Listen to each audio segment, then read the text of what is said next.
negative emotional state with danger, and if we survive that danger, we blame our survival on the physiological state.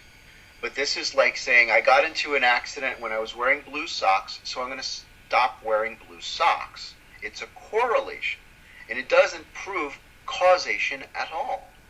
And in my experience, what saves us is calming down and thinking our way through the scenario. To visualize an alternative reality, to consider possibilities that our initial fear mindset did not consider, to step out of that saturated dark place where our initial conclusion about the truth may not see everything, may not be right. We're all going to die, right? The panic. And the truth is that when a pilot, and take a test pilot who responds correctly to a scenario and survives as a result, it's because they calmed down. It's because they used their brain. And so this assumption that fear keeps us safe, I think we need to take a closer look into the validity of this. In my experience, there is a benefit to a high level of arousal when physical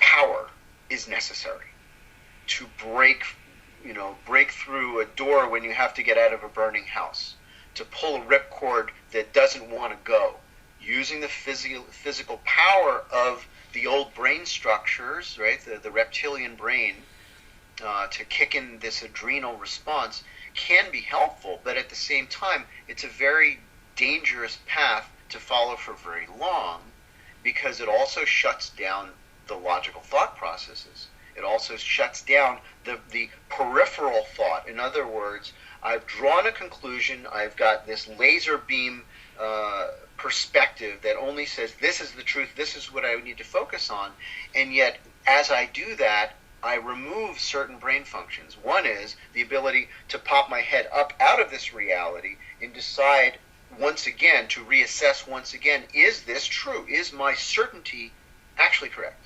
Or is there a better way to do it?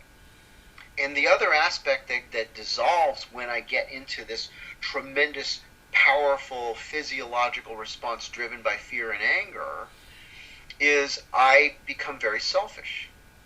I become me. And I'm not checking other people's parachutes in the airplane when I'm afraid.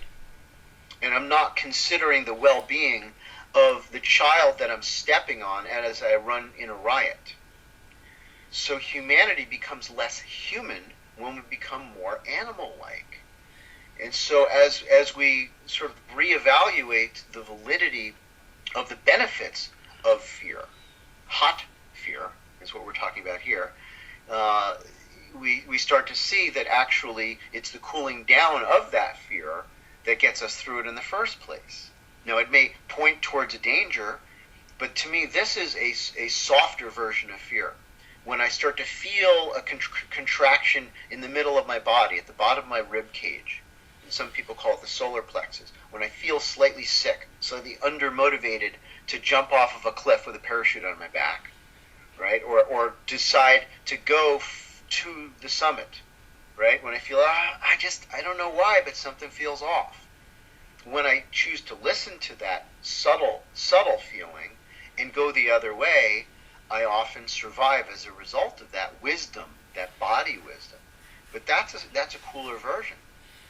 That's not so intense. And of course, on the other end of it, I would call it maybe warm fear, right? Hot fear is kind of slightly insane versions of ourselves. Cooler fear introduces wisdom and awareness, sublimated from all of what we are, all of our understanding of ourselves and our belief structure and what we know and what we just barely caught a whiff of in terms of our perceptions. It's a semi-conscious bubbling up of wisdom. But then we have cold fear. Cold fear is after the hot moment is gone, after the danger is gone, our looping, like we talked about, looping around a negative thought process which will evolve into a solid belief that creates limitation in human experience. limitation in who somebody becomes in life because they continue to avoid an entire category of things like heights, right, or public speaking, because something bad happened. And now they're turning this old memory into this cold rock that doesn't change in the consciousness. And it has to be warmed up enough again. It has to be re-explored. It has to be changed so that we can separate the sane from the neurotic.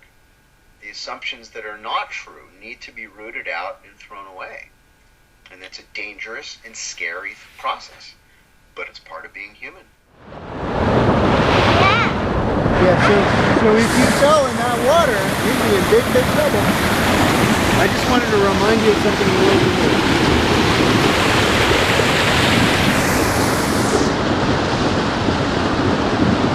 I can't, Joshua, I can't save you if you go further. Like if you make a mistake, I can't save you. And what if the log broke? It's an old log, it might break, right? So you always have to think about what might happen if bad things happen, what specifically would happen. And then if you think it's not likely to happen, you don't worry about it. But you don't know that this won't break, right? It might break. You have to think about it a little bit. Not too much, but a little bit. Hey, look, they're climbing up there. You want to go see what they're doing? What do you think?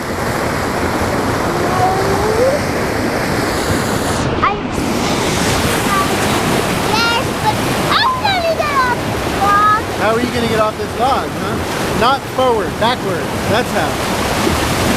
You want to grab my hand and do it that way, or do you want to slide? Push, push, push. Help me. Help me.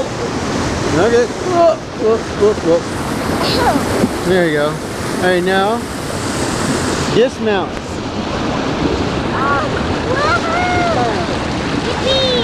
All right, slowly, slowly, slowly, slowly, slowly, slowly. What's your idea? What is it, a good idea or a bad idea? There's only a few longer than Here, let's go this way. Or you want to go that way? He wants to find his own trail. And who can blame him?